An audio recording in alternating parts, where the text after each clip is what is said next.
Pertamina kembali melakukan penyesuaian harga jual produk bahan bakar minyak non-subsidi, di antaranya jenis Pertamax per 3 Januari 2023. PT Pertamina menetapkan harga BBM non-subsidi terbaru yang berlaku per tanggal 3 Januari 2023 pukul 14.00 waktu Indonesia Barat.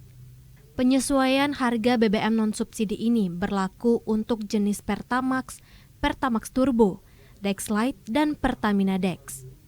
Menteri BUMN Erick Thohir mengatakan harga BBM non-subsidi bersifat fluktuatif sehingga dievaluasi secara berkala mengikuti tren dan mekanisme pasar.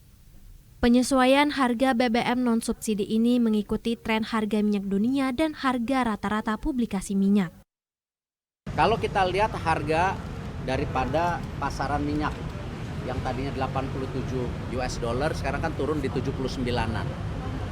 Nah, tentu BBM ya dengan harga pasar, BBM dengan harga pasar seperti Pertamax ya sudah seyogyanya harga pasar.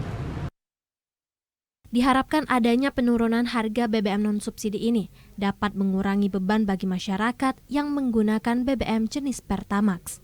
Di samping itu, banyak pengguna Pertalite juga beralih ke Pertamax. Adelia Fadila, TVRI Sumatera Selatan melaporkan.